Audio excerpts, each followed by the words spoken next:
The first person I saw die from up here was a woman in a yellow dress running across the parking lot of the Family Dollar. And I watched her go down through a pair of binoculars I'd stolen from my own truck, while the wind rocked the tower beneath me like the whole structure was breathing. She fell at the edge of the lot near the propane cage, and what followed her was not fast and not slow, but something in between. Something that moved with the mechanical patience of a thing that did not need to rest. And I pressed the binoculars so hard against my face that the eyepieces left bruises on my orbital bones that lasted for days. I was 150 feet in the air. I was sealed inside a steel water tank with the hatch bolted from the inside. I was completely safe. And I did nothing. I could not have done anything. I tell myself that every day. Some days I even believe it. My name is Elliot Voss. I was a municipal water systems technician for the town of Hargrove, Indiana. Population 4,000 and change, if you counted the unincorporated areas to the south. Farm country. Flat, open, endless. The kind of landscape where you could see weather coming from 40 miles away and still not outrun it. I maintained 3 water towers across the county system, and the one that saved my life was Tower Number 2. A 150-foot steel standpipe on the eastern edge of town, built in 1961 and overdue for repainting. I knew every bolt, every weld seam, every rung of the interior maintenance ladder. I knew that the access hatch at the top had a rubber gasket that still held a seal after 63 years. I knew that the catwalk circling the tank at the 100-foot mark was structurally sound despite the rust that made it look like it was bleeding. I knew these things because it had been my job to know them. And when the world ended, that knowledge became the most valuable thing I possessed. The outbreak reached Hargrove on a Tuesday. I know this because Tuesday was the day I did my inspection rounds, and I was driving the county truck out to Tower 2 when I heard the emergency broadcast on the radio. By then, the cities had already fallen. Indianapolis was gone. Chicago was a wall of fire visible from space, or so the last news anchors said before their feeds cut to static. What we received in Hargrove was the trailing edge of a wave that had already drowned everything upstream. The broadcast was a looped recording from FEMA, a woman's voice so calm it sounded sedated, telling us to shelter in place, avoid contact with symptomatic individuals, and await further instructions. There were no further instructions. There never would be. I didn't go home. I think about that choice more than almost any other. My apartment was 6 miles west, a 1-bedroom above the hardware store on Main Street, and it contained everything I owned, which was not much, but it was mine. A bed, a coffee maker, photographs of my parents on the refrigerator, held up with magnets from places I'd visited on vacation. I didn't go back for any of it.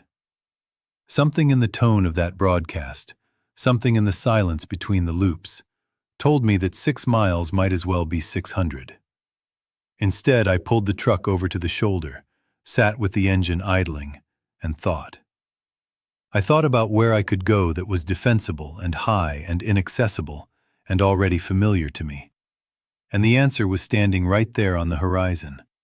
A pale blue column rising out of the soybean fields like a lighthouse planted in the wrong landscape. Tower 2. I drove straight to it. The access road was gravel, a quarter-mile spur off County Road 9 that ended at the chain-link compound around the tower's base. I had the key to the padlock on my ring. The compound was maybe 50 feet square, fenced on all sides, with nothing inside it but the tower's legs, a small concrete pump house, and a drainage grate set into the ground. I pulled the truck inside the fence, locked the gate behind me, and stood there looking up at the ladder that ran from the base of the tower all the way to the access hatch at the top of the tank. 150 feet of steel rungs bolted to a steel column. No safety cage for the first 30 feet because someone in 1961 hadn't thought it was necessary. Above that, a narrow cage of steel hoops that would keep you from falling backward, but wouldn't do much if you lost your grip and slid. I'd climbed it maybe 200 times during my years on the job. It had never seemed tall before. It seemed very tall now. I made 4 trips. The first trip I carried nothing. I just climbed to the hatch, opened it, and looked inside the tank. Tower 2 had been partially decommissioned 3 years earlier during a system consolidation. The tank itself was empty, drained and cleaned during a maintenance cycle I'd supervised myself. It was a steel cylinder, roughly 40 feet in diameter and 20 feet tall, with a domed roof and a flat floor that had a slight pitch toward a central drain. The interior was coated in a food-grade epoxy that made the walls smooth and faintly green in color, like the inside of a bottle.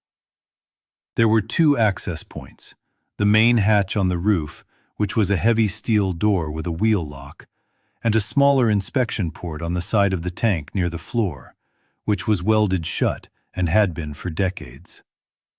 The space was dry, echoless, and surprisingly clean. It smelled like rust and old paint. Standing inside it with the hatch open and daylight falling through in a column, I thought it looked like a chapel. An ugly, industrial chapel with no pews and no God, but a chapel all the same. A place set apart from the world. The second trip I brought water. 5-gallon jugs from the pump house storage, 4 of them, carried one at a time in a sling I rigged from a tow strap in my belt. 20 gallons. It was brutally heavy work, and each ascent took nearly 15 minutes. I am not a large man. 5'10", 160 pounds before the outbreak, probably less now. But I was wiry, and I was used to climbing, and fear is an extraordinary motivator. The third trip I brought food.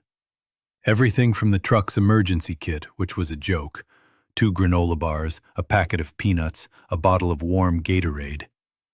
But I also brought what I'd grabbed from the pump house, a case of bottled water that someone had left during a maintenance visit, a tin of coffee grounds with no way to brew them, and a first aid kit that was mostly Band-Aids and antiseptic wipes. Pathetic. Looking at it laid out on the floor of the tank, I calculated I had perhaps 3 days of food if I rationed aggressively. 3 days. I hadn't even begun to survive, and I was already running out of time. The fourth trip I brought tools.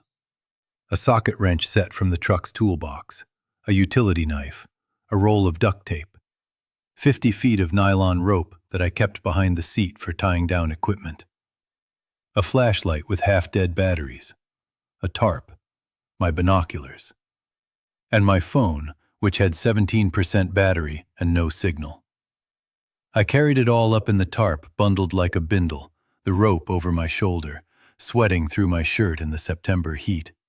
And when I reached the top, I pulled everything through the hatch and set it down on the green epoxy floor, and then I sealed the hatch behind me. I remember the sound of the wheel lock engaging.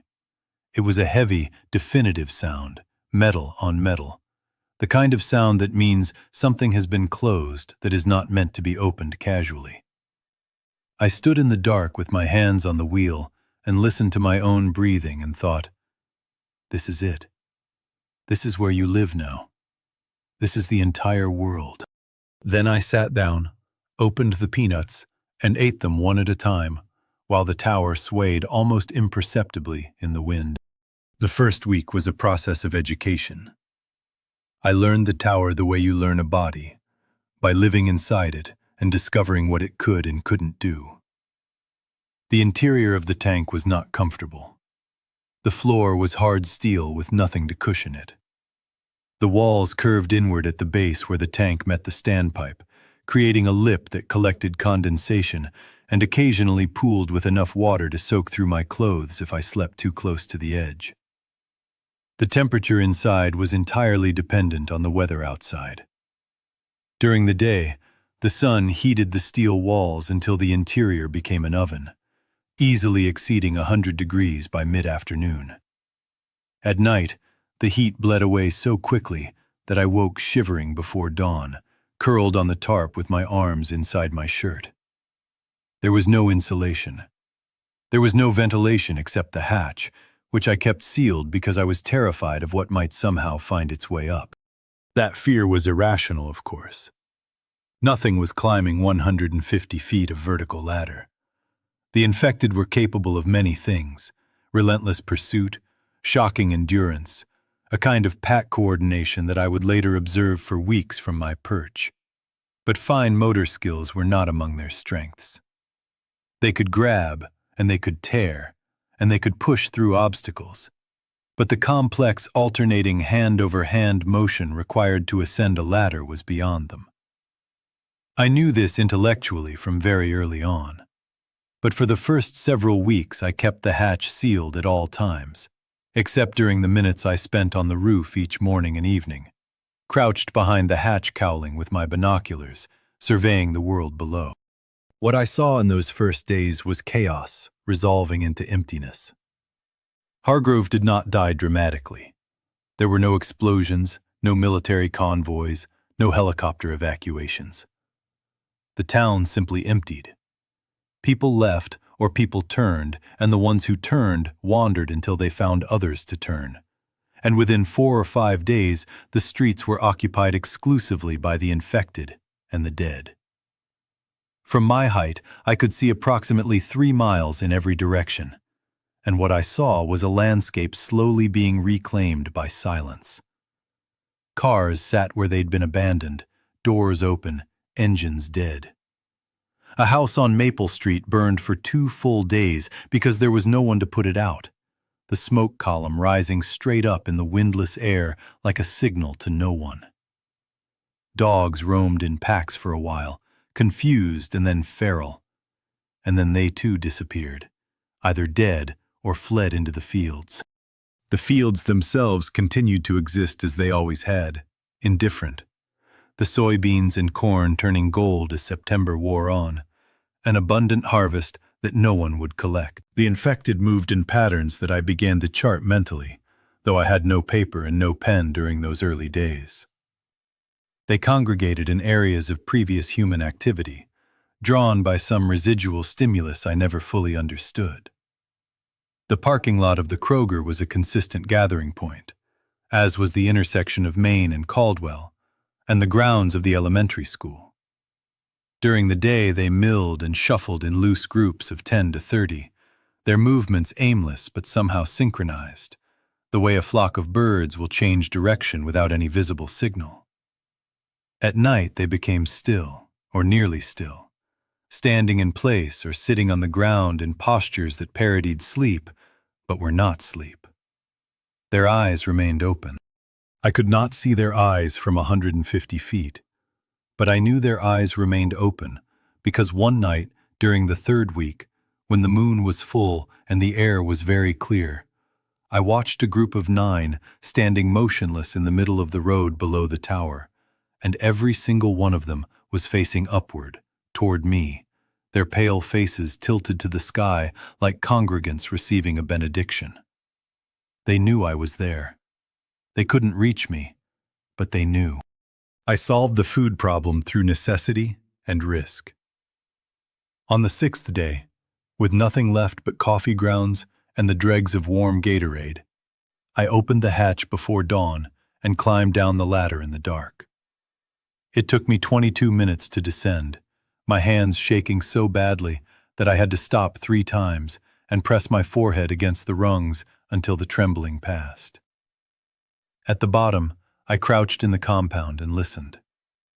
Nothing moved. The pre-dawn air smelled like smoke and wet grass and something else. A sweetness that I would eventually learn to identify as the smell of decomposition at a distance. The collective scent of a town full of unburied dead carried on the breeze like pollen. I went to the truck first. The cab still had half a tank of gas, and I briefly considered driving somewhere, anywhere. But the gate was locked, and the key was on my ring, and the act of opening the gate would make noise, and noise was the one thing I understood to be absolutely fatal. Instead, I took what was useful from the cab: a road atlas, a pen, a half-empty pack of cigarettes that belonged to my coworker Dale, though I didn't smoke. I took them because they were there, and because I'd already learned that you don't leave anything behind. Then I went over the fence. The nearest building was a machine shed belonging to the Pollard farm, about 400 yards east across an open field. I ran. I had never run so fast in my life, and the whole time I was running I could hear my own breathing like a bellows, and I kept thinking, this is what prey sounds like. This is what it sounds like to be hunted, even though nothing was hunting me at that moment. The shed was unlocked. Inside, I found a treasure beyond calculation. A case of canned peaches, a flat of bottled water, a bag of dry dog food, a kerosene lantern with fuel, a wool blanket, and a 5-gallon bucket that I would use for purposes I won't describe in detail, but which you can imagine.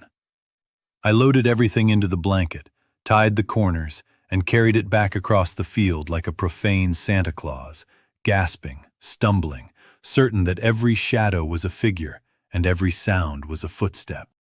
I made it back. I climbed the ladder with the bundle on my back, a feat of desperate strength that I don't think I could repeat today.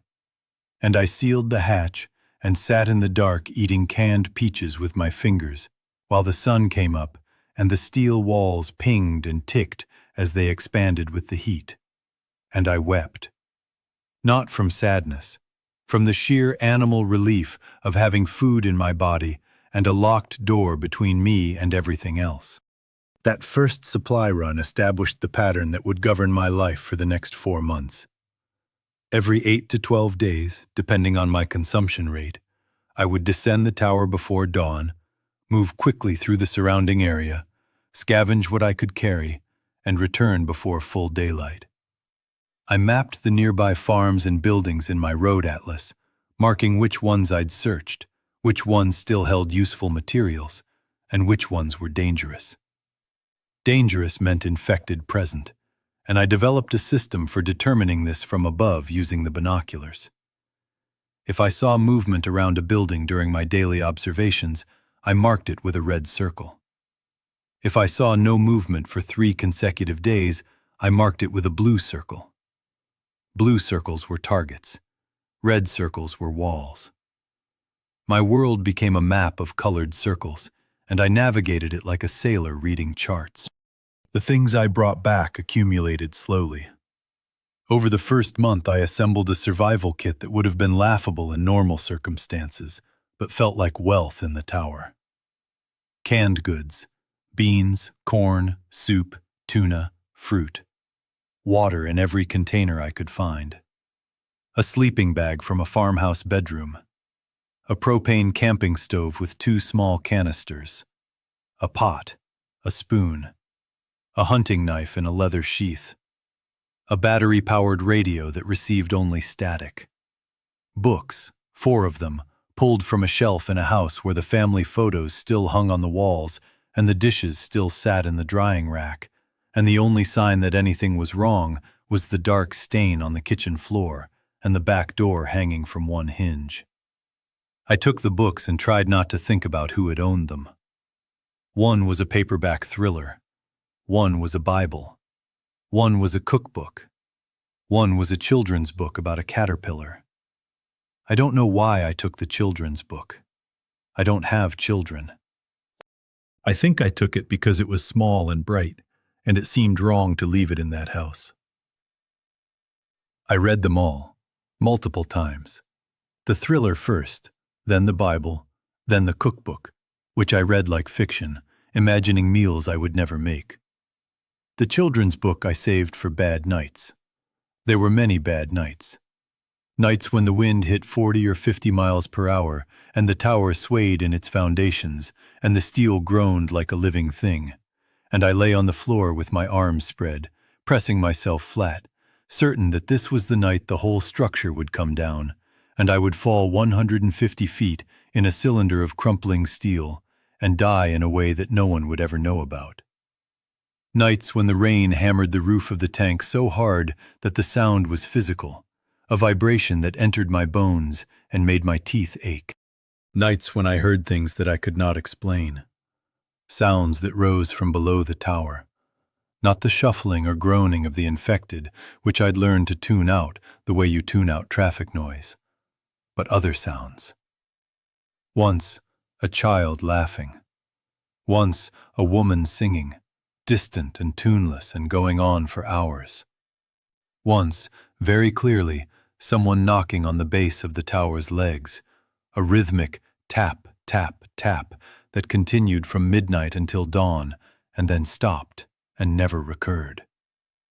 I never identified the sources of these sounds. I don't want to identify them. Some things are better left as mysteries because the truth would be worse. October arrived and the temperature dropped, and I understood in a concrete way that cold was going to be a more dangerous enemy than the infected. The tower was steel. Steel conducts heat away from whatever touches it, and in the Indiana autumn, the nights fell into the 30s and then the 20s, and the interior of the tank became a refrigerator. I layered every piece of fabric I had, the sleeping bag, the blanket, the tarp, 2 extra shirts I'd scavenged, and still I shivered through the nights. My fingers cracked and bled, my lips split. I burned the kerosene lantern for warmth, which helped marginally, but consumed fuel at an alarming rate and filled the sealed space with fumes that gave me headaches and made my eyes water. I knew I needed to solve the heat problem or I would die. Not dramatically, not in a confrontation or a fall, but slowly, the way exposure kills, by degrees, by stealing a little more function each night until your body simply decides to stop. I solved it with insulation scavenged over 3 consecutive supply runs. Fiberglass bats from the attic of a house on rural Route 4. Foam panels from a construction supply outbuilding. Carpet remnants from a garage. I lined the floor of the tank with foam, then carpet, then the sleeping bag, creating a nest against the curved wall where the afternoon sun hit longest and the steel retained heat into the evening. I hung the fiberglass bats around my sleeping area using duct tape and wire, creating a crude shelter within the shelter, an igloo of pink insulation inside a steel drum.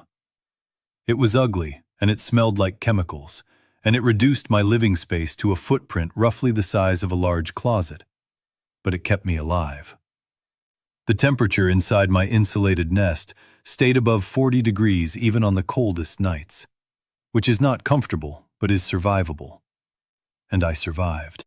November brought the first snow, and with it a strange beauty that I was completely unprepared for. I opened the hatch at dawn and found the world transformed. The fields were white, the roads were white, the rooftops were white. The abandoned cars wore soft caps of snow that made them look like sleeping animals. The infected were still there, dark figures against the white ground. But they moved more slowly in the cold, their joints stiffened, their reactions dulled. Some of them stood motionless in the snow for hours, accumulating white on their shoulders and heads until they looked like statues, like monuments to a disaster that was still in progress. From 150 feet up, with the snow falling and the world silent, and the smoke from distant fires rising in thin columns against the gray sky, Hargrove looked almost peaceful. It looked like a painting of a town that had never existed, a place imagined by someone who had heard about civilization, but never visited. I stood on the roof of the tank for a long time that morning, longer than was safe. And I felt something that I can only describe as a vast, terrible calm. This is it, I thought. This is the world now. Not temporarily, not until someone fixes it. This is what the world is. And I am in it alone, standing on top of a water tower in the snow, and no one knows I'm here, and no one is coming. And I need to accept that, or I need to open the hatch and step off the edge of the catwalk and let gravity solve everything. I didn't step off. I went back inside and ate cold beans and read the children's book about the caterpillar and went to sleep. But that thought, the calm arithmetical thought about stepping off, visited me more often after that.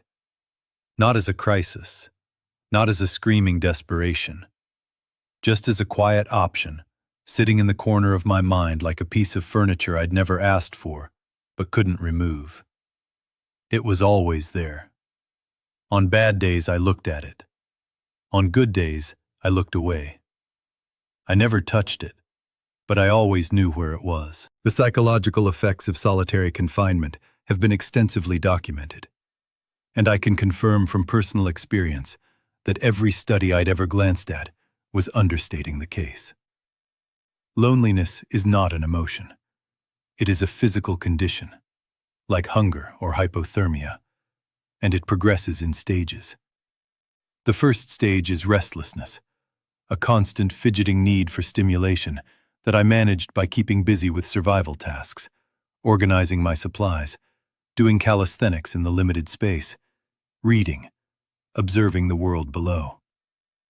The second stage is a creeping dissolution of routine, where the days blur and you can't remember if you ate breakfast or just thought about eating breakfast, and time becomes a substance with no fixed shape. The third stage is what I think of as the voice.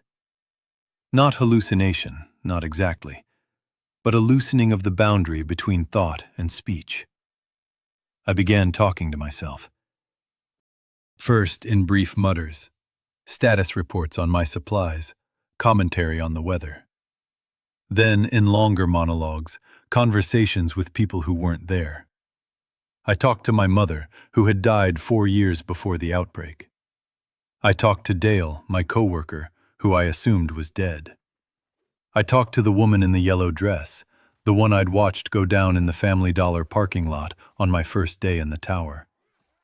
I told her I was sorry. I told her I didn't even know her name. I told her that I watched through the binoculars because looking away felt like a second betrayal, like she deserved at least one witness, even a useless one. These conversations felt normal at the time. In retrospect, they terrify me.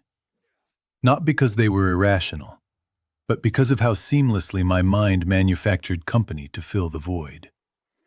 The brain does not accept emptiness. It will generate phantoms before it will tolerate silence. And I wonder sometimes how close I came to a boundary that I wouldn't have been able to come back from. I kept a calendar on the wall of the tank, using the pen and the road atlas. Each day I made a mark on the margin of the Indiana page. When the margin was full, I moved to the Ohio page, then the Illinois page. The marks were my anchor. Without them, I think I would have lost track of time entirely. And losing track of time felt like the first step toward losing track of everything else. The marks said, "You are here. This is real." Another day passed, and you are still in it. Day 109 was December 27th by my count, and it was the day I first saw the light. I was on the roof in the evening, wrapped in the blanket, watching the sun set over the white fields, when I noticed a flickering to the northwest, maybe 2 miles away, near the grain elevator complex on the other side of town. At first I thought it was a fire. Fires were common, structures igniting from unattended stoves or fallen power lines or causes I couldn't determine. But this light was too small for a structure fire and too steady for a flame caught in wind. It was contained. It was deliberate. It was, I realized with a shock that made my hands shake, a campfire. Someone was alive. I watched the light for 3 hours until it went out. The next evening it appeared again, in the same location, at roughly the same time. And again the next night. Whoever was there, they were staying. They were surviving. They were real. I cannot adequately describe what this knowledge did to me. It was not joy, though joy was a component. It was not relief, though relief was in there too. It was something closer to vertigo, a sudden reorientation of my internal landscape that left me dizzy and nauseous with possibility.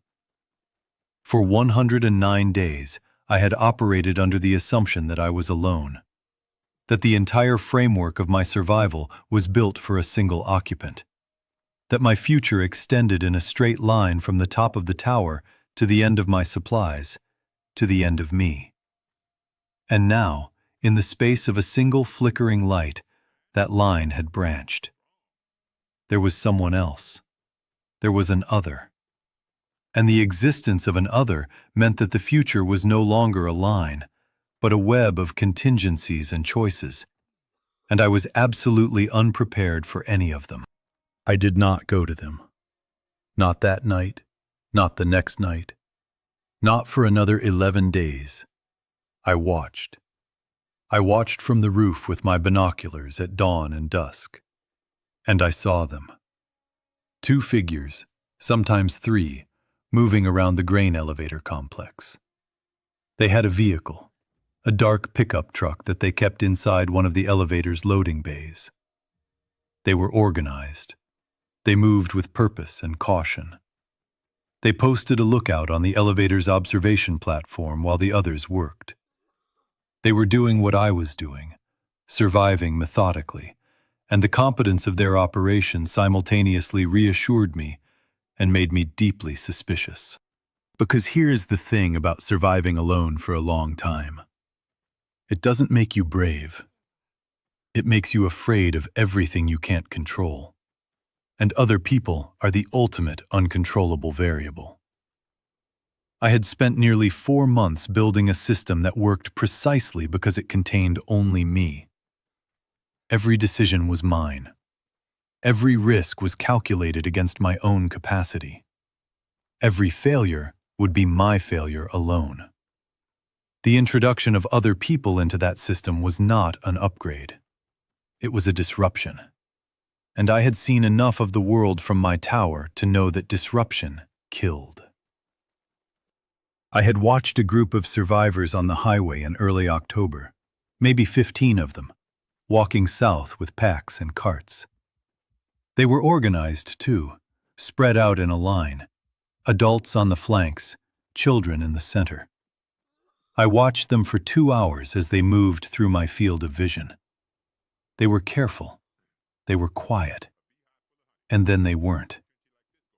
I don't know what happened exactly, whether someone made a noise or took a wrong turn or simply ran into bad luck. What I saw was the group scattering as infected converged from the tree line along the highway, and then the running, and then the screaming that I could hear from 150 feet up and 2 miles away, thin and high and quickly silenced. The last thing I saw was a single figure breaking away from the group and sprinting south along the highway shoulder, running with the desperate, graceless speed of someone who knows they're being chased. And then they passed out of my visual range, and I never saw them again. And I don't know if they made it. And I will never know. Groups attracted attention. Groups made noise. Groups required trust. And trust was a resource I no longer had in supply. But the light kept appearing, and I kept watching. On day 120, I did something reckless. I waited until full dark, descended the tower, and walked 2 miles through the snow to the grain elevator. I did not approach. I positioned myself behind a drainage berm about 300 yards from the complex and watched from ground level for the first time. Up close, through the binoculars, I could see details that had been invisible from the tower. The campfire was inside one of the loading bays, sheltered from wind and visibility. The pickup truck was a Ford, dark blue, with supplies stacked in the bed under a tarp. And the people, the survivors, were not what I expected. There were 3 of them. An older man with a white beard and a limp, A younger woman, maybe 30, who seemed to be in charge. And a teenager, a boy, who sat apart from the other two and stared into the fire with the 1,000-yard blankness that I recognized from my own reflection in the curved walls of the tank. They looked tired. They looked thin. They looked like me. I went back to the tower. I climbed up. I sealed the hatch. And then I sat in the dark and had the hardest argument of my life. And both sides were me. One side said, "Go to them. You are dying up here. Not physically, but in every other way that matters. You need people. You need voices that aren't your own. You need to be seen by another pair of eyes to confirm that you still exist. Go to them." The other side said, "You survived this long by being alone. You survived because you were invisible, inaudible, unreachable.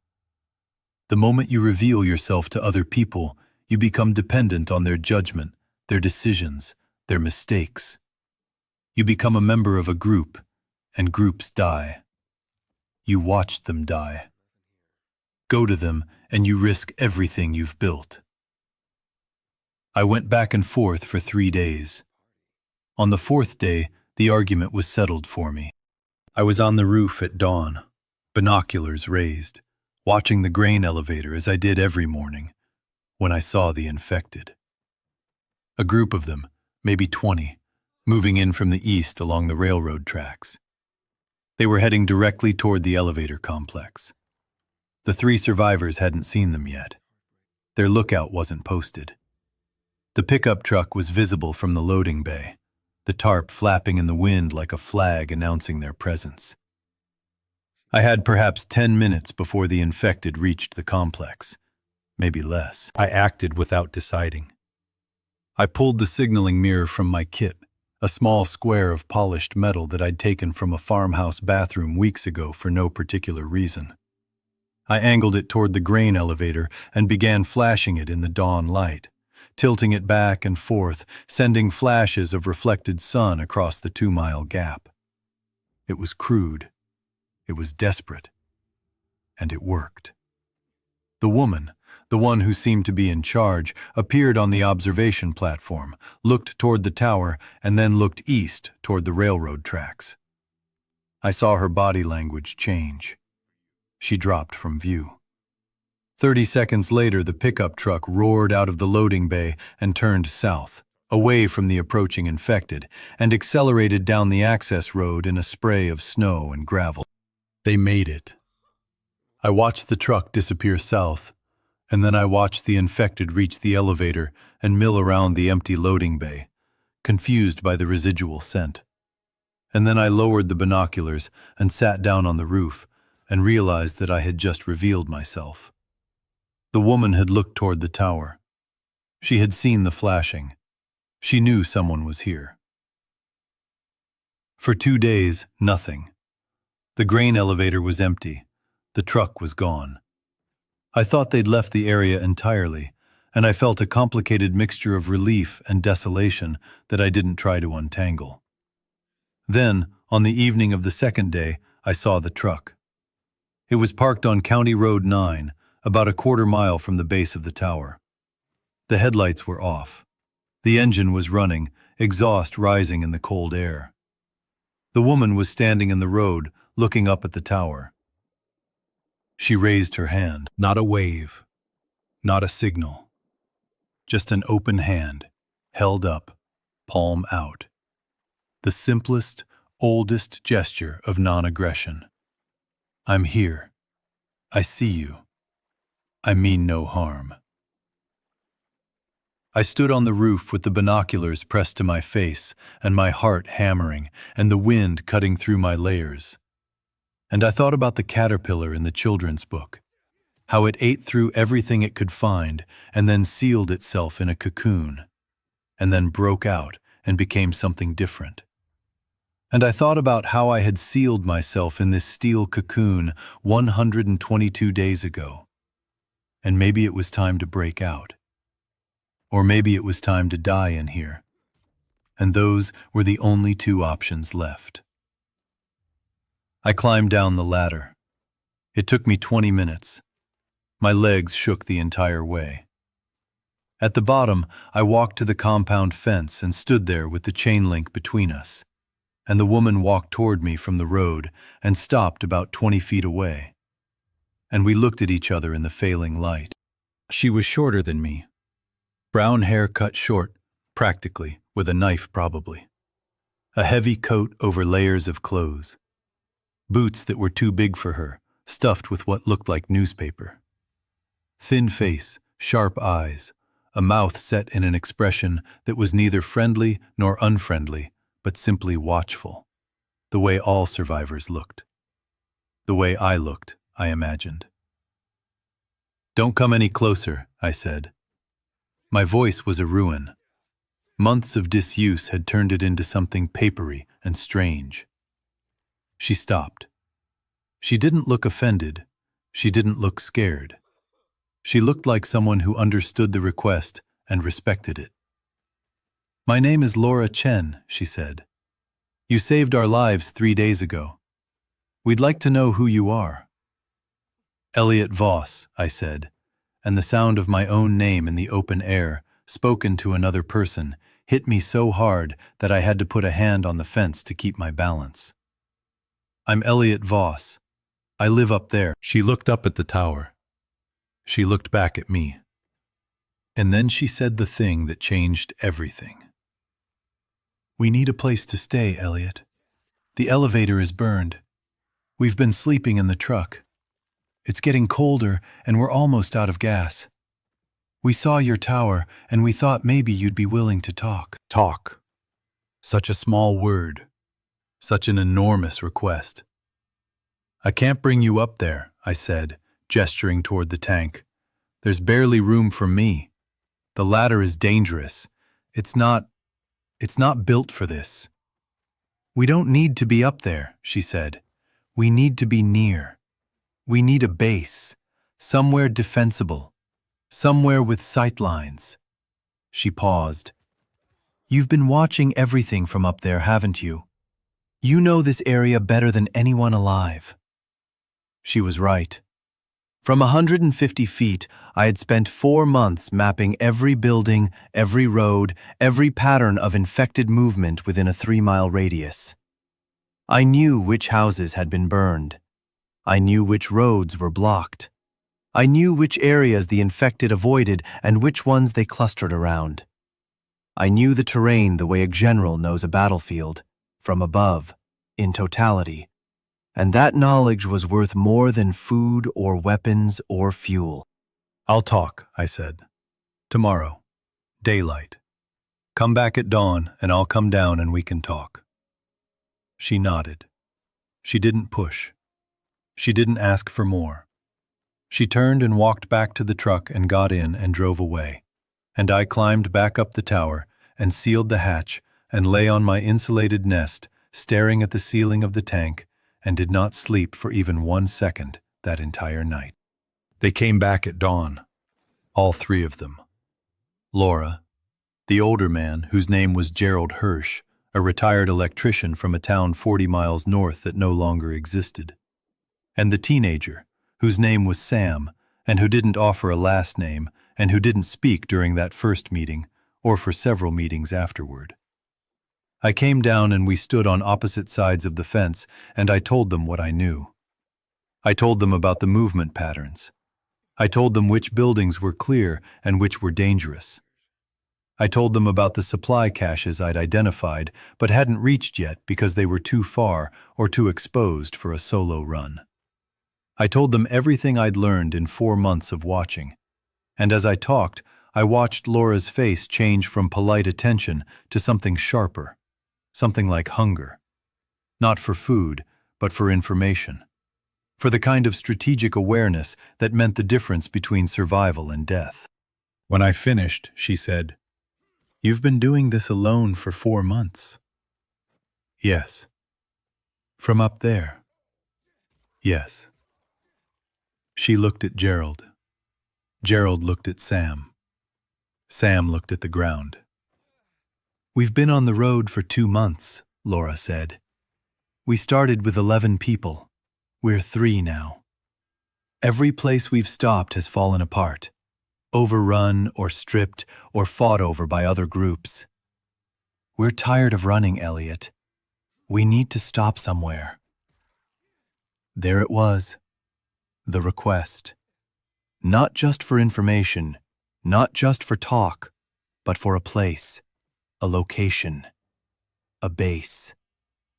My base, my tower, my carefully constructed solitary world. The pump house, I said, and even as I said it, I couldn't believe I was saying it. At the base of the tower. It's concrete. 1 door, no windows. It's not big, but it's solid. You could stay there. Laura looked at the pump house. She looked back at me. And you'd stay up there? I'd stay up there. And we'd be what? Neighbors? I didn't answer. I didn't know what we'd be. I didn't have a word for it.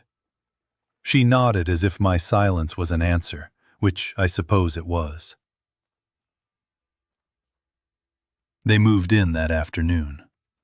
I watched from the roof as they pulled the truck into the compound and unloaded their supplies into the pump house.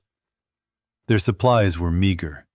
Some canned food, a propane heater, bedding, a shotgun with 9 shells, a baseball bat that Sam carried everywhere, and a plastic bin full of medical supplies that Laura guarded with visible intensity. Gerald got the pump house door working properly and rigged a lock from materials in the truck. Sam sat in the cab of the truck and stared out the windshield at nothing. That evening, for the first time in 123 days, I smelled cooking food that I hadn't cooked myself. The scent of heating soup rose from below, carried upward by the thermal draft along the tower's column, and it reached me through the closed hatch as an olfactory ghost, faint but unmistakable, and I pressed my face against the steel floor of the tank and breathed it in and felt something crack open in my chest that I had spent 4 months sealing shut. The arrangement was awkward. I remained in the tower. They remained in the pump house. We communicated by shouting, which was impractical and dangerous. So I rigged a pulley system using the nylon rope, running it from the hatch down the outside of the tower to the ground, with a bucket on each end. We passed notes and small items back and forth. Supplies went up. Information came down.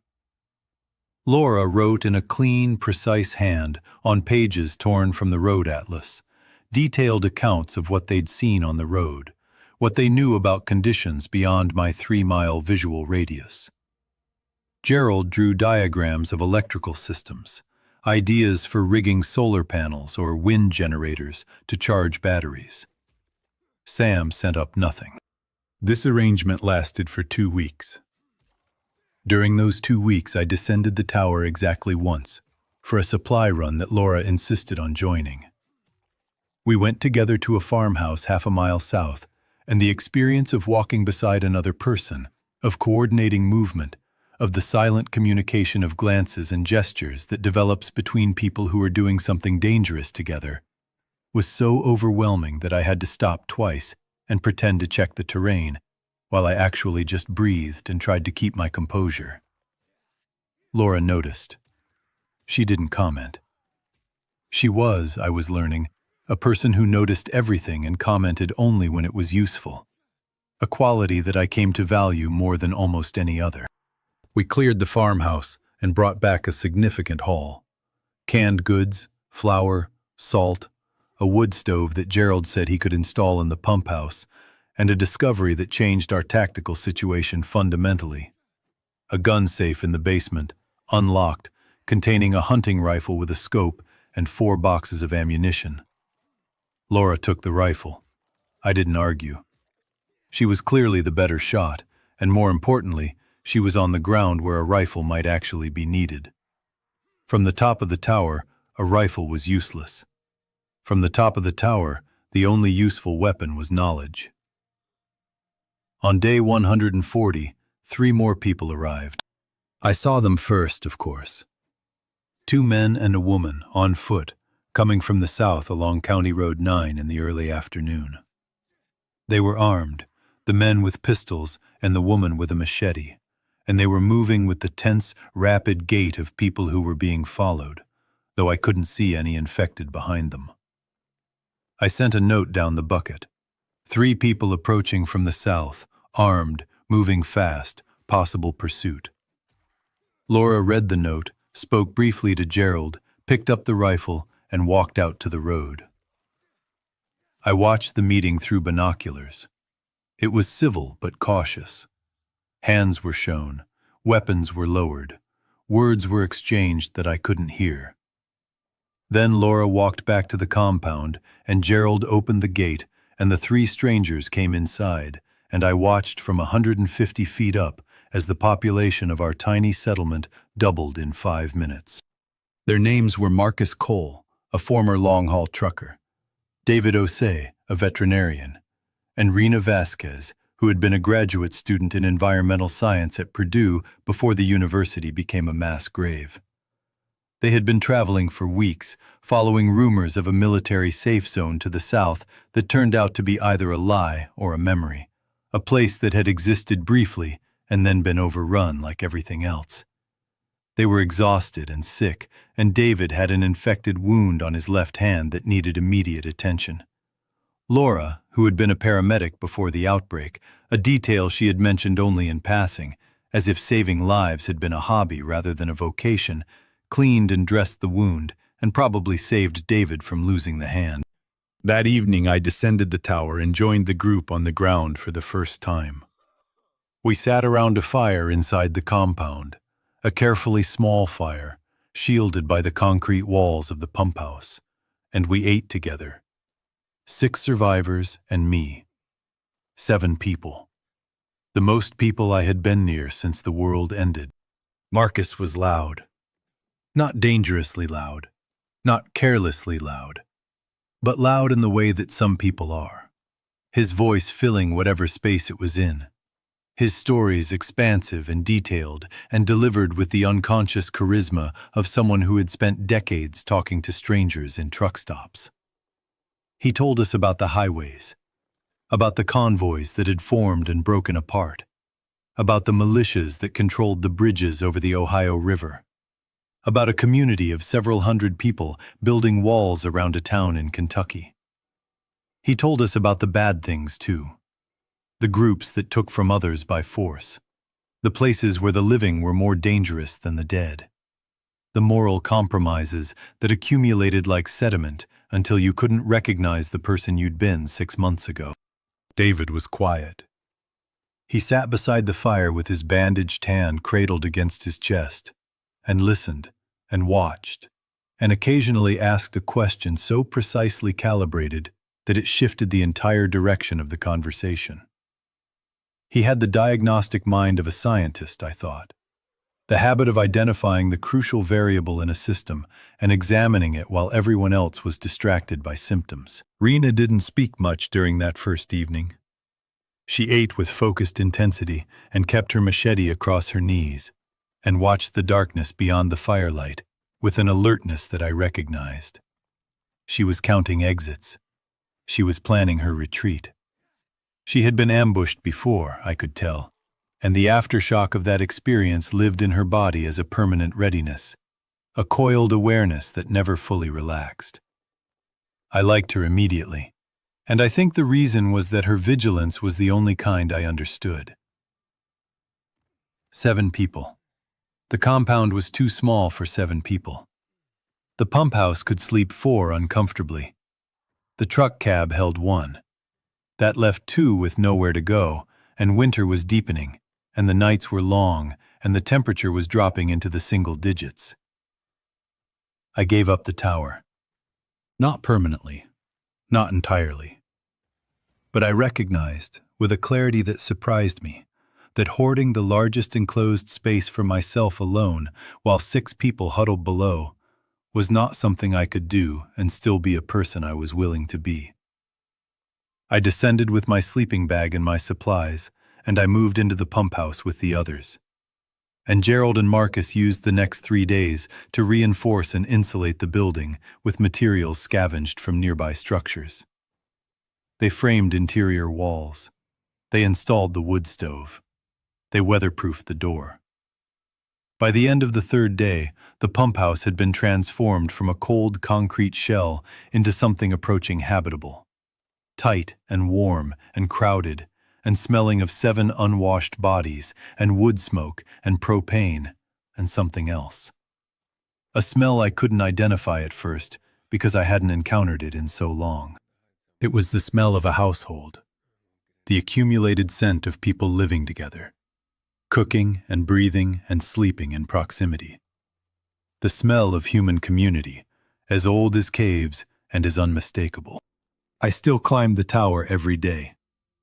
The hatch was left unlocked now, and the tank served as our observation post, our strategic asset, our eye in the sky. I spent hours up there, scanning the horizon, tracking infected movements, identifying supply targets, and relaying information down via the bucket pulley. From below I could hear the sounds of the compound, voices, the clatter of work, the wood stove door opening and closing, occasional laughter that startled me every time because laughter was a sound I had stopped associating with the real world. I developed a routine of ascending at dawn and descending at dusk, spending the daylight hours in the tower and the dark hours below. And the dual existence gave my days a rhythm that felt almost normal, almost like a schedule, almost like a life. But 7 people meant 7 opinions, 7 needs, 7 sets of fears and priorities and habits, and the friction began almost immediately. Marcus wanted to fortify and expand. His vision was aggressive. Clear the surrounding buildings, establish a perimeter, push out, claim territory. He spoke in terms of land and control and force projection, the vocabulary of someone who thought in scale and distance. Laura wanted to consolidate and sustain. Her vision was conservative. Secure what we had, build up food reserves, avoid unnecessary risk. She spoke in terms of calories and medical supplies and winter mortality rates. David wanted information. His vision was scientific. Understand the infected, their behavior, their limitations, their possible weaknesses. He wanted to capture one. Nobody else wanted to capture one. Gerald wanted to build. He had ideas for electrical systems, for water collection, for communication arrays. His mind worked in circuits and connections, and given enough wire and time, he probably could have lit the compound with salvaged generators and solar panels. But time and wire were both in short supply, and every hour Gerald spent on a project was an hour he wasn't spending on firewood or food. Rena wanted to leave. Not immediately, not urgently, but she carried the restlessness of someone who had learned that staying in one place too long attracted catastrophe. She didn't argue against staying. She just kept her pack loaded and her machete sharp and her eyes on the road. Sam wanted nothing. Sam sat where he was told and ate what he was given, and carried the baseball bat everywhere, and stared into the middle distance, and occasionally, when no one was watching, cried silently with his face turned to the wall. He was 16. He had seen things. We had all seen things, but the things Sam had seen had fallen on a mind that was still forming, still soft, and they had left impressions that I could see in his eyes like watermarks on paper. I did not want to lead. I want to be very clear about this. I did not seek leadership. I did not enjoy leadership. But the tower was mine, and the knowledge was mine, and the compound was mine by occupancy, if not by right. And when decisions needed to be made, the group looked at me. Not because I was the strongest, or the smartest, or the most charismatic, because I was the one who had been there longest. Because I was the one who had watched. Because I was the one on top of the tower. And the person on top of the tower was, by the simple physics of elevation, the person who saw farthest. The first real crisis came on day 158, 3 weeks after Marcus and David and Rena had arrived. A group of infected, larger than any I'd observed before, moved through the area from the northeast. I counted them from the tower. 67. They moved in a loose column along the railroad tracks, the same tracks the earlier group had used when they'd threatened the grain elevator. From the tower, I could see their trajectory, and I could see that it would bring them within 200 yards of the compound. I descended fast and told the group. The debate was immediate and heated. Marcus wanted to fight. He had the shotgun and the pistol and a homemade spear he'd been working on, and a conviction that running was the beginning of dying. Laura wanted to hide. The pump house was dark and silent, and if we killed the fire and stayed quiet, they might pass by without investigating. Rena wanted to run. The truck was fueled and ready, and 200 yards was not enough margin. I stood in the middle of the pump house with these 3 voices pulling in 3 directions, and the others watching me, and I felt the weight of the choice like a physical compression in my chest, and I made the call. We stay. We go dark. We go silent. No fire, no light, no sound. We wait them out. Marcus started to argue, and Laura put her hand on his arm and he stopped. I think he stopped not because of Laura's hand, but because of something in my voice. A flatness that came from 4 months of absolute solitude. A tone that didn't invite discussion because it had forgotten that discussion was possible. I was not commanding. I was simply stating what would happen, the way I'd stated things to myself in the tower. And the group heard that certainty and accepted it. We killed the fire. We sealed the pump house. We sat in the dark and listened. The infected passed. I heard them through the concrete walls, the shuffle of dozens of feet on frozen ground, a sound like wind through dead leaves, if the leaves were heavy and wet and dragging. It went on for 15 minutes. 15 minutes of 7 people breathing in the dark, pressed together in a space the size of a large bathroom, each of us alone inside our fear, but connected by the physical reality of shoulders touching shoulders, knees touching knees. The warmth of the person beside you confirming that you were not the only one afraid. Sam was next to me. At some point during the passage, his hand found my arm and gripped it, hard, the way a drowning person grips a rope. And I let him hold on, and I didn't move, and I didn't speak. And when it was over, and the sound faded, and I climbed the tower to confirm that the column had passed, I came back down and told the group it was clear. And Sam let go of my arm and said, very quietly, "Thank you." It was the first time I'd heard him speak. After that night, things changed. The crisis had done what crises do to groups. It had compressed us, fused us, eliminated the abstract, and replaced it with the visceral. We had been afraid together, and the shared experience of fear is, paradoxically, one of the most powerful bonding agents that exists. The arguments didn't stop. Marcus still wanted to expand. Laura still wanted to consolidate.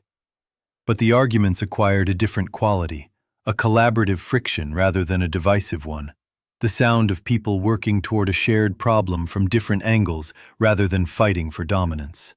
We began to build. Not build outward, as Marcus had wanted, and not build up, as I might have chosen if I'd been alone. We built down and in. Gerald designed a trench system connecting the pump house to 2 adjacent structures, a tool shed and a small electrical substation, both within the compound fence.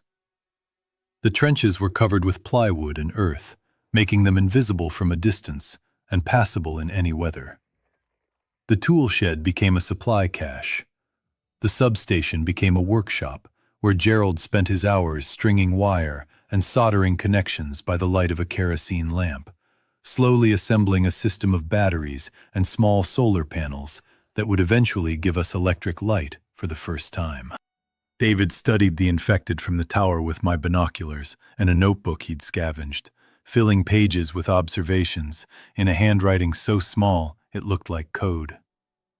He documented their movement patterns, their reaction to stimuli, their apparent sensitivity to sound and light and temperature. He shared his findings with the group each evening in brief clinical reports that were somehow more frightening than any horror story because they were delivered in the dispassionate language of science, as if the infected were a weather pattern or a geological event, something to be measured and predicted rather than feared. Rena became our primary scavenger. She was fast, silent, and ruthlessly efficient, capable of clearing a building and assessing its contents in minutes. She worked alone, and she preferred it that way. And I understood that preference because it had been mine. And I respected it because some people function best as solitary elements, and forcing them into teams is a waste of their particular gifts. Laura ran the medical operation, which was increasingly necessary as the group took on more physical work and the winter cold took its toll. Cuts, burns, respiratory infections, a badly sprained ankle that Gerald sustained falling in the trench. She managed these with the dwindling medical supplies and a competence that was so steady it was easy to overlook. Which is the nature of competence in crisis. It becomes invisible because it prevents the visible disasters. And Marcus, who had wanted to fight, found his role in defense. He designed and built a series of noise traps around the compound's perimeter, devices that would clatter and ring if anything brushed against the fence, giving us early warning without requiring constant watch. He reinforced the fence with materials scavenged from a construction site. He dug fire pits at strategic intervals along the approach roads to be ignited as diversions if a large group of infected approached. His energy was enormous, and his plans were sometimes reckless, but channeled into defense rather than offense, he became the wall that let the rest of us work without constantly watching our backs. I remained the watcher. I climbed the tower each dawn and descended each dusk and spent the hours between scanning the horizon. And the horizon kept changing. In January, I began to see other lights. Not just one campfire, but several, scattered across the landscape at distances of 3 to 10 miles. Some lasted a single night and vanished. Others persisted for days or weeks before going dark. The world was not empty. It was sparsely populated, and the sparse population was trying to survive in the same way we were, in small groups, in fortified positions, with fire and fear and the accumulated knowledge of months of apocalypse. Laura and I discussed whether to make contact. The risks were obvious. Not all survivors were friendly. Marcus had told us about groups on the highway that operated as bandits, trading on the desperation of others. But the potential benefits were equally obvious. Trade, information, medicine. Genetic diversity, though we didn't use that term because it felt too clinical for what we meant, which was simply that 7 people were not enough to build anything that would last. We made contact with the nearest group on a bitterly cold morning in late January. Laura and Marcus and I walked 3 miles northeast to a dairy farm where I'd been watching a plume of wood smoke rise for 2 consecutive weeks. What we found was a family. A man named Thomas, his wife Grace, and their 2 daughters, 11 and 8. They had been in the farmhouse since the first week, surviving on the farm's stores and the milk from 2 cows that had somehow survived the chaos. They were thin and exhausted, and Grace had a cough that worried Laura. But they were alive. And when Thomas saw us coming across the field, he stood on his porch with a deer rifle and a face full of terror and hope in equal measure. And I thought about standing behind the fence 6 weeks earlier with the same expression. and I understood that this was how it happened. This was how civilization reconstituted itself. Not through grand plans or government decrees, but through these small, terrified encounters between strangers who needed each other more than they feared each other. Thomas and his family didn't move to the compound. They stayed on the farm. But we established a route between the two locations, marked with subtle signs that only we could read, and we began to trade. Milk and cheese from the farm, ammunition and medical supplies from our scavenging runs. Information, always information, the currency that never depreciated. Over the following weeks, more connections formed. A pair of brothers living in a church basement 4 miles south. An elderly woman alone in a fortified house who turned out to be a retired nurse and whose medical knowledge made Laura weep with relief. A group of 5 who had been living in the Hargrove High School gymnasium and who had independently developed many of the same survival strategies we had. Each connection was fraught. Each required the same excruciating calculus of trust, the same gamble that the stranger across the field was not going to take what you had, or lead the infected to your door, or simply prove to be the kind of person whose presence made everything harder. Some of the connections didn't work. The brothers to the south were hostile and territorial, and the single meeting we had with them ended with Marcus and their older brother shouting at each other across a frozen creek, and all of us backing away with our weapons visible. That was the closest we came to violence between the living, and it shook me more than any encounter with the infected, because the infected were a force of nature, but the brothers were a choice. A human choice to be cruel, and cruelty between survivors felt like a betrayal of something sacred. But most of the connections held. By February, we had a loose network of 31 people, spread across 7 locations within a 10-mile radius, linked by foot trails and hand signals and a growing body of shared knowledge. The water tower remained the center of this network, not because it was the largest or the most comfortable or the best supplied, but because it was the highest point, the place from which everything could be seen. I climbed it every day and scanned the network's full extent and sent reports down the pulley, and the reports were carried by runners to the other locations, and the other locations sent reports back, and in this way, slowly, imperfectly, with enormous effort and constant fear, we built something. I don't want to call it a community. That word implies a warmth and a stability that we didn't have. We were something rawer than a community, something closer to an organism, a collection of cells that had found each other in the dark and attached because attachment was the only alternative to dissolution. We argued constantly. Resources were never adequate. The infected were a perpetual threat that waxed and waned with the weather and the inscrutable logic of their migration patterns. People got sick. People got hurt. One morning in late February, Rena didn't come back from a scavenging run. We waited a day, then 2. Then Marcus and I went looking and found her pack and her machete in a ditch beside a collapsed barn, but no sign of Rena herself. No body. No blood, nothing. She was simply gone, subtracted from our number as cleanly as if she'd been erased. I climbed the tower that evening and sat in the tank, in my old insulated nest that now smelled of disuse, and I grieved. I grieved for Rena, and for the woman in the yellow dress, and for the people on the highway, and for everyone I'd watched through binoculars and failed to help. I grieved for the old world, which I'd never particularly loved, but which I missed the way you miss a limb. Not because it was beautiful, but because it was part of you.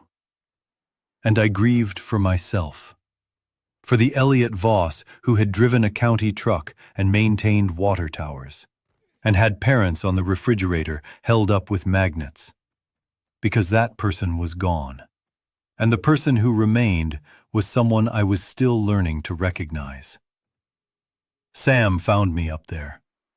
He climbed the ladder, which he had never done before, and he came through the hatch, breathing hard and shaking from the effort. And he sat down across from me and said, "I thought you might be up here." "I'm always up here," I said. "Not always. Not anymore." He looked around the tank, at the insulation and the supplies and the marks on the wall. "You lived in here for 4 months? 122 days. How?" I thought about the question. How? Not how did I physically survive, which was a matter of logistics, but how did I endure it, which was a matter of something else entirely. "I didn't," I said. "I existed. I maintained myself. Living is what started when you all showed up." Sam nodded. He pulled his knees up to his chest and wrapped his arms around them and looked at the floor and said, "My parents turned on the 3rd day. My dad first, then my mom. I was in the attic. I heard everything." A pause. "I waited 2 days before I came down. I didn't say, 'I'm sorry,' because 'I'm sorry' was a sound that had no meaning anymore. Instead, I said, 'You came down.' That was the brave part. I didn't feel brave. I felt like I had no choice." That's what bravery is. Doing the thing when there's no choice. Brave doesn't mean unafraid. It means afraid and continuing. He looked at me, and I saw in his face something that I had not expected to see there. Something that I had not seen in my own reflection or in the faces of any of the adults in our group. I saw the beginning of something. Not hope, exactly. Hope is too bright a word for the dark times we lived in. Something dimmer and more durable.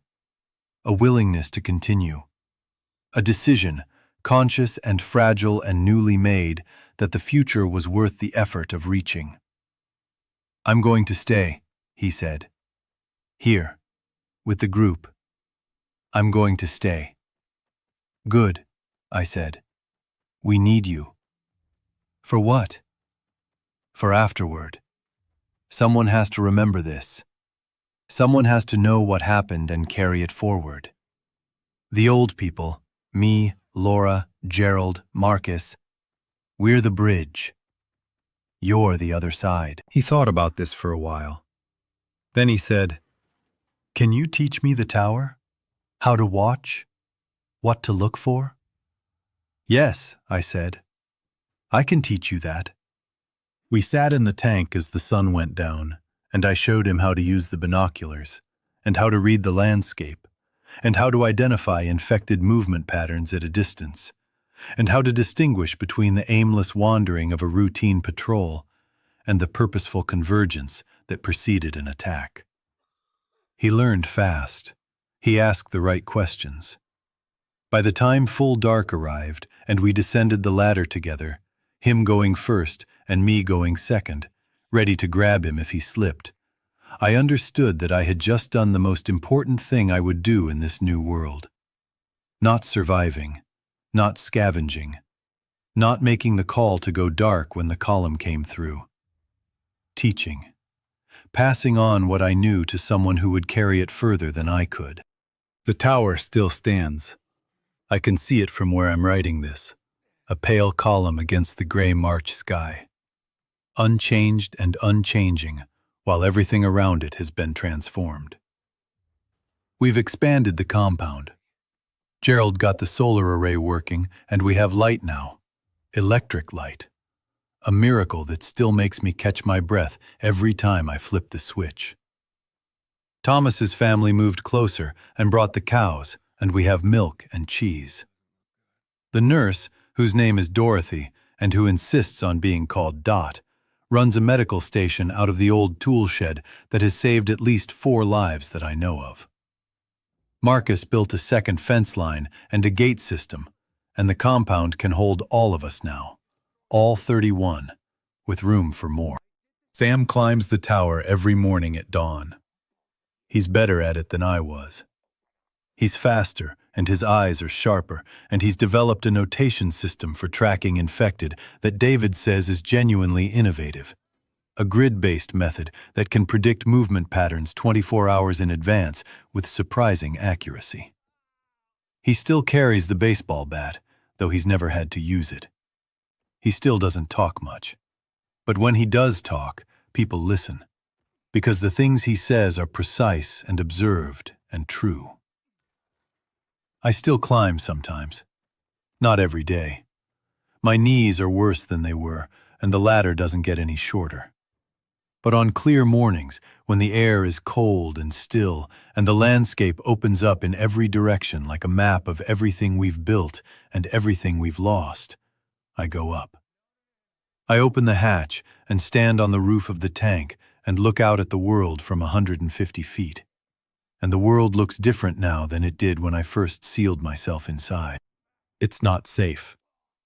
It will never be safe again. Not in the way that word used to mean.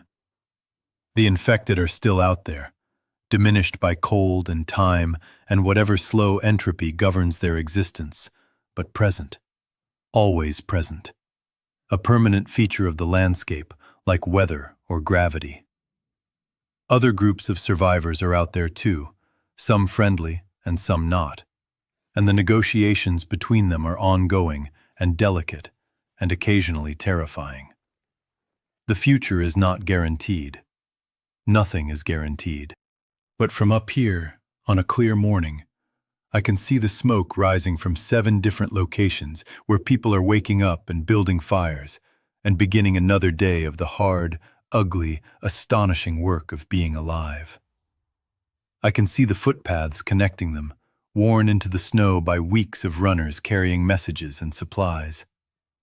I can see the compound below me, the expanded fence, the solar panels catching the weak winter sun, the greenhouse frame that Rena would have loved, the greenhouse we named after her, even though she might still be out there somewhere, and might come back, and might be furious that we named a greenhouse after her as if she were dead. I can see all of this, and what I feel is not the vast, terrible calm of that November morning when I stood in the snow and considered stepping off the catwalk.